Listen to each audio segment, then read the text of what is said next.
السلام علیکم ورحمۃ اللہ وبرکاتہ۔ محترم سامعین و ناظرین، زکوٰۃ کہاں دینا چاہیے اور کس کو دیں گے تو ثواب زیادہ ملے گا؟ زکوٰۃ غریب مسلمان کا حق ہے، لہذا اسی کو دینا چاہیے۔ لہذا اگر کوئی مسلمان اپنی زکوٰۃ کسی غیر مسلم کو دیتا ہے تو زکوٰۃ ادا نہیں ہوگی۔ غیر مسلم کو آپ صدقہ اور خیر خیرات کر سکتے ہیں لیکن زکوٰۃ نہیں دے سکتے۔ اب کہاں دیں گے تو زکوٰۃ میں زیادہ ثواب ملے گا؟ تو علماء کرام نے وضاحت فرمائی ہے کہ دو مقامات ایسے ہیں جہاں پر آپ زکوٰۃ دیں گے تو آپ کو ڈبل ثواب ملے گا۔ پہلا مقام ہمارے غریب رشتہ دار ہیں جن کو اگر ہم زکوٰۃ دیں گے تو ہمیں ڈبل ثواب ملے گا۔ اب کن رشتہ داروں کو زکوٰۃ دے سکتے ہیں؟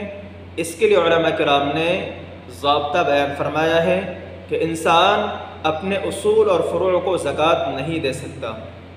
اصول سے مراد وہ ہیں جن کی ہم اولاد ہیں، یعنی باپ، دادا، پردادا، اسی طرح والدہ، نانی، پرنانی ہیں، ان کو زکوٰۃ نہیں دے سکتے۔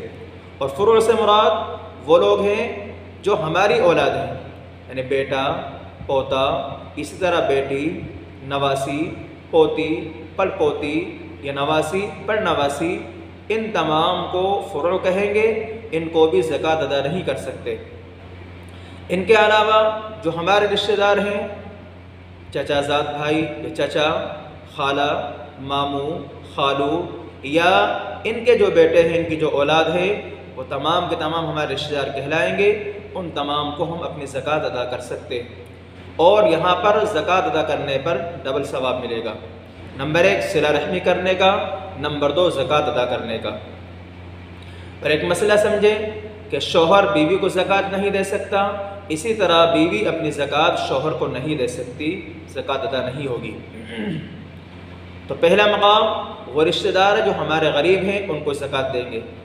اب بعض لوگ کہتے ہیں کہ رشتہ داروں کو اگر زکوٰۃ دیں گے تو وہ لینے میں شرم محسوس کریں گے، آپ اس کا حیلہ اختیار یہ کریں کہ اس کا نام ہدیہ کر لیں، ہدیہ تحفے کے نام پر دیں اور آپ زکوٰۃ کی نیت کر لیں تو آپ کی زکوٰۃ ادا ہو جائے گی۔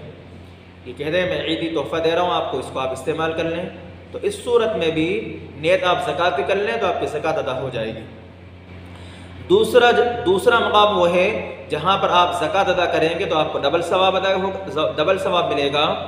ہمارے علاقے کے مدارس ہیں جہاں پر غریب اور نادار بچے پڑھتے ہیں، ایسے مقام پر زکوٰۃ دینے میں ڈبل ثواب ملے گا۔